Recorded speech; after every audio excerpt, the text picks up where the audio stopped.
महाराज विचित्रवीर्य, आज से यह सिंहासन और हस्तिनापुर का भविष्य आपके कंधों पर है।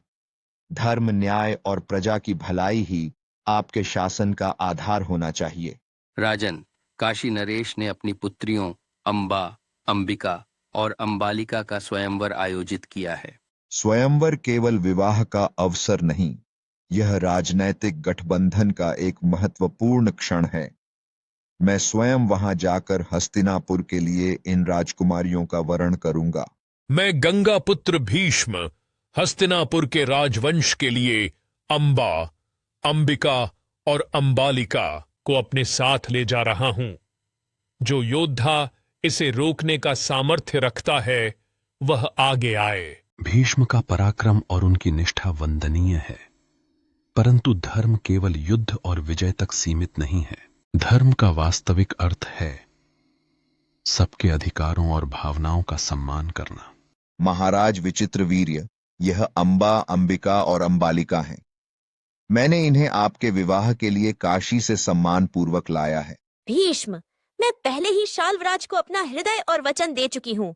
मेरा विवाह किसी और से नहीं हो सकता। यदि तुम्हारा मन शाल्वराज में ही अटका है तो मैं स्वयं तुम्हें उनके पास भेजूंगा। तुम्हारा सुख और अधिकार मेरे धर्म से ऊपर है। राजन शाल्व, मैं आपके पास लौटी हूँ। भीष्म ने मुझे यहाँ भेजा है। क्या आप मुझे स्वीकार करेंगे? अंबा, मैं पराजित योद्धा हूं। तुम्हें भीष्म ने जीत कर यहां भेजा है। मैं पराजित राजाओं का दान स्वीकार नहीं करता। तुम्हारे सम्मान का भार मेरे राज्य पर नहीं हो सकता। राजन, यह मेरे जीवन और सम्मान का प्रश्न है। आप ऐसे कैसे? अंबा, लौट जाओ। तुम्हारा स्थान न यहां है और न मेरे जीवन में। भीष्म, शाल्वराज ने मुझे अस्वीकार कर दिया। मेरे जीवन और सम्मान का अंत किसके कारण हुआ? यह सब तुम्हारे निर्णय का परिणाम है। अब मैं तुमसे विवाह की मांग करती हूँ। अंबा, मैं तुम्हारे कष्टों को समझता हूँ। तुम्हारा दुख मेरा धर्म है, लेकिन मेरी प्रतिज्ञा मुझे विवाह का अधिकार नहीं देती। गंगा पुत्र भीष्म ने जीवन भर के लिए ब्रह्मचर्य का व्रत लिया है। प्रतिज्ञा? तुम्हारी प्रतिज्ञा मेरे जीवन से बढ़कर है। अब मैं तुम्हें कभी क्षमा नहीं करूंगी भीष्म। हे प्रवाहमान नदी, तुम्हें साक्षी मानते हुए मैं प्रतिज्ञा लेती हूँ।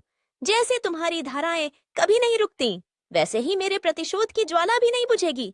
जब तक मैं इस अन्याय का प्रतिशोध नहीं लेती, चाहे इसके लिए मुझे किसी से भी सहायता लेनी पड़े। कर्तव्य का भार जब हृदय पर पड़ता है, तब विजय का उत्सव भी बोझिल लगने लगता है। अंबा की पीड़ा केवल उसका अपमान नहीं, बल्कि उस धर्म का प्रश्न है जिसे भीष्म ने अपने व्रत में बांध रखा है। धर्म का मार्ग केवल शक्ति से नहीं, करुणा और समझ से भी प्रशस्त होता है।